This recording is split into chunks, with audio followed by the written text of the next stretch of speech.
شفقت اوان صاحب، میں آپ سے آغاز کرنا چاہوں گا. یہ جو جلسہ 27 ستمبر کو ہوا، سیاسی طور پر پاکستان تحریک انصاف نے اس سے کیا حاصل کیا ہے؟ یہ جو بیانات دیے گئے ہیں، یہ تو کوئی بھی پریس کانفرنس ہو، کوئی بھی موقع ہو تو پاکستان تحریک انصاف کی جانب سے دیے جاتے ہیں. اپنا گڑھ ہے، خیبر پختونخوا کی حکومت ہے، لیکن ان تلخ بیانات سے کیا سیاسی طور پر تحریک انصاف کچھ حاصل کر پائی ہے؟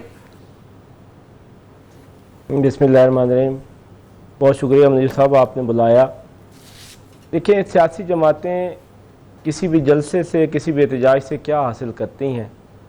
سب سے پہلی بات تو یہ ہے کہ وہ سارے لوگ جو کہتے تھے کہ عمران خان صاحب جو ہے وہ ایریلیونٹ ہو چکے ہیں، عمران خان صاحب کی مقبولیت کم ہو چکی ہے، میں چیلنج کرتا ہوں ان کو کہ وہ سارے لوگ مل کے، جتنے بھی اس وقت حکومت میں شامل ہیں، وہ سارے مل کے اور ان کے سارے لیڈر موجود ہوں، بشمول نواز شریف صاحب، بشمول آصف زرداری صاحب، بلاول صاحب اور میاں شہباز شریف صاحب اور مریم صاحبہ، اس سے 10 گنا کم ہی جلسہ کر کے ہمیں دکھا دیں. اچھا جی. یہ اس بات کا منہ بولتا ثبوت ہے کہ لیڈر نہ ہونے کے باوجود کل جس طرح پاکستان کی عوام نے پورے پاکستان سے پشاور میں جمع ہو کر اس بات کا ثبوت دیا ہے کہ وہ آج بھی عمران احمد خان کے پیچھے کھڑے ہیں، وہ آج بھی ایک نظریے کے پیچھے کھڑے ہیں، وہ آج بھی ان کی غیر قانونی گرفتاری کو نہیں مانتے، وہ آج بھی پاکستان تحریک انصاف کے ورکرز پر اور لیڈران پر ظلم اور جبر کو نہیں مانتے، اور آج بھی وہ ریاستی پالیسیوں کے خلاف کھڑے ہیں. یہ حاصل کیا ہے ہم نے. اچھا. جلسے میں تقریریں ہوتی ہیں اور ہوئی ہیں، اور جو بھی پالیسیز ہیں جن سے ہم اتفاق نہیں کرتے، جن سے عمران خان صاحب اتفاق نہیں کرتے، جن سے ہماری پارٹی اتفاق نہیں کرتی، ہم ہمیشہ سے اس پہ کھل کے بات کرتے ہیں اور پھر بھی کرتے رہیں گے. اور ایسی میرے خیال میں کوئی غیر مناسب تقریر نہیں تھی کہ جس کو یہ کہا جائے کہ یہ کوئی خدا نخواستہ ایسی تقریر ہے جس کو آپ کہیں کہ یہ. بٹ شفقت بھائی، بات یہ ہے کہ جو آپ کے ایک کولیگ ہیں اور Khyber Pakhtunkhwa P T I کے صدر بھی ہیں جناب جنید اکبر خان صاحب، جب وہ یہ کہیں گے کہ اداروں کو میں اون کرتا ہوں لیکن مجھے اداروں کے جو سربراہ ہیں ان سے نفرت ہے، تو یہ بھی کوئی اتنی مناسب گفتگو تو نہیں تھی. نہیں، اداروں کو تو ہم اون کرتے ہیں نا. یہ تھوڑی بات ہے کہ ہمیں تو یہی، ہم پہ الزام کیا لگایا جاتا ہے جی کہ پاکستان تحریک انصاف اداروں کے خلاف ہے.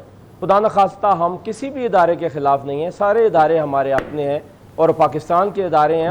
بٹ سربراہ ادارے سے علیحدہ تو نہیں ہوتا نا شفقت بھائی؟ اگر میری ریکویسٹ تو سنیں، سربراہ تبدیل ہوتے رہتے ہیں، کبھی کوئی آ گیا کبھی کوئی آ گیا. سربراہ سے خدا نخواستہ نفرت کا اظہار اور ادارے سے نفرت کے اظہار میں فرق ہے. ادارے سے نفرت کا مطلب ہے آپ اداروں کو نہیں مانتے، آپ پاکستان کی بقا کے خلاف ہیں.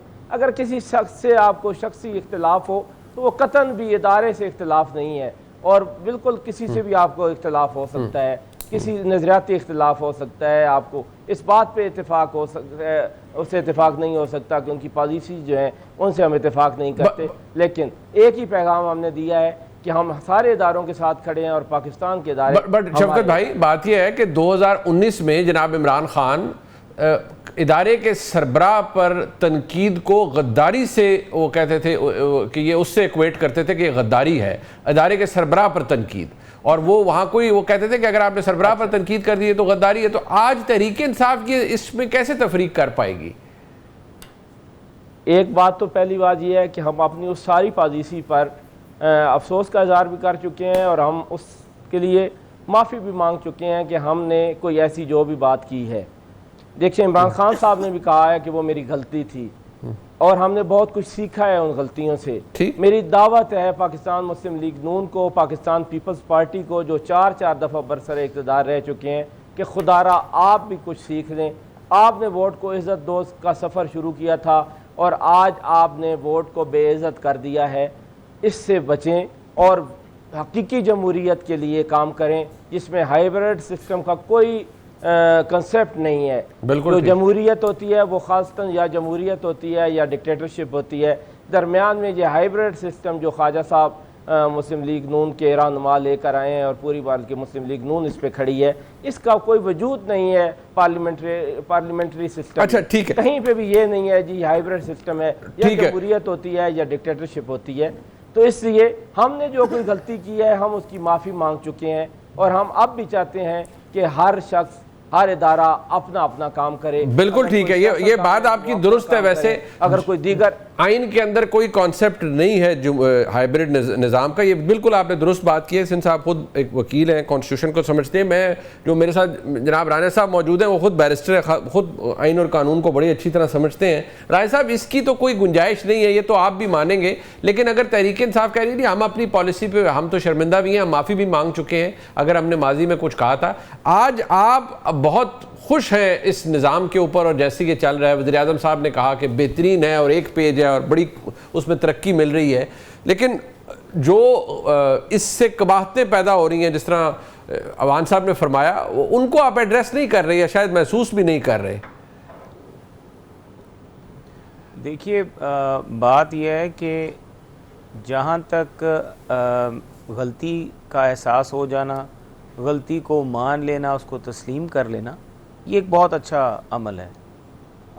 آگے چلتے ہیں تو جہاں تک ریاست کے معاملات ہیں, ریاست کو آگے لے کے چلنے کے معاملات ہیں, ریاست کے تمام اداروں کا آپس میں باہمی تعاون ہے, اگر وہ اچھا ہے تو اس کے اوپر بھی میرے خیال سے اختلاف ایک جمہوری شخصیت کو مناسب زیب نہیں دیتا. کیونکہ جب بھی آپ ادارے آپس میں اگر ایک اچھے پیج پہ چل رہے ہیں, چاہے وہ ہماری عدلیہ ہے, چاہے ہماری افواج ہیں, چاہے ہمارا ایگزیکٹو ہے, چاہے ہمارا پارلیمان ہے, اور ایک اچھا ورکنگ ریلیشن ہے, پاکستان کی جو سکسیس ہے وہ صرف اسی صورت میں ہے کہ پاکستان جو ہے اس کے تمام ادارے آپس میں سیم پیج اور سیم ورڈ پہ ہوں. تو اگر تو یہ ہوتا ہے, اور یہ پاکستان کی خوش قسمتی ہے کہ پاکستان کی اگر یہی ایکویشن, اور ایک اہم بات جو وزیر اعظم شہباز شریف صاحب نے کی, انہوں نے کہا کہ موجودہ صورتحال اور آنے والے مستقبل میں بھی اداروں اور حکومتوں میں اس طرح کا تعاون ہونا چاہیے. بھلے کل جس کی بھی حکومت آئے, جو بھی اقتدار میں آئے, لیکن اداروں کے بیچ میں جو اعتماد کا ماحول اب ہے, یہی اگر ماحول قائم رہے گا تو ہمارے جو دشمن عناصر ہیں ان کو مواقع نہیں ملیں گے کہ وہ پاکستان کے اداروں کے بیچ میں اختلافات کھڑے کر کے اپنے مفادات جو ہیں وہ حاصل کریں اور پاکستان کی اندرونی اور بیرونی سرحدوں کو نقصان پہنچائیں. تو یہ تو ایک بہت اچھا عمل ہے اور اس کو ہمیں اپریشیٹ بھی کرنا چاہیے, اس کو آگے بھی لے کے چلنا چاہیے.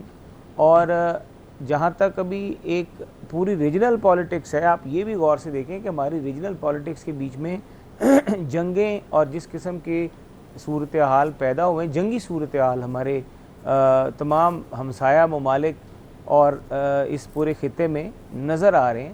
تو اس کے بیچ میں ایک بڑی بظاہر سی بات ہے کہ جو ہماری اداروں میں سے جو افواج کا ادارہ ہے اس کا ایک رول بڑا اہم جو ہے, اور خاص طور پہ جنگ جیتنے کے بعد انڈیا سے وہ سامنے آیا ہے. تو جب یہ رول بھی اس طرح سامنے آیا ہے تو اس کے بعد ایک انہوں نے خطے میں جہاں پر صلح کی کوشش ہو سکتی تھی, پہلے بات صلح کی ممالک کو سمجھایا بھی, ہمارے عسکری اداروں نے ہمارے سیاسی اداروں کو بہت اچھے طریقے سے اسسٹ کیا. ہمارے وزیر اعظم پاکستان کو جو صورتحال وار روم سے لے کے جو ریجنل کانفلکٹس تھے ان کے اوپر بھی جہاں تک بریف کیا گیا, ایٹ بڑی آنیسٹ اور بڑی اچھی ایڈوائس دی. بٹ رانی صاحب مسئلہ یہ ہے نا کہ یہ آپ کی جو فیصلے اچھے ہوئے, ڈومیسٹک جو ایشو ہے ایٹ ہینڈ, جو آپ کا ملک کے اندر اس وقت کی صورتحال ہے, ایک سیاسی بحران ہے, اس کا تو کوئی حل نہیں ہے. اور آج بھی وہ تفریق وہ جگہ اپنی جگہ موجود ہے.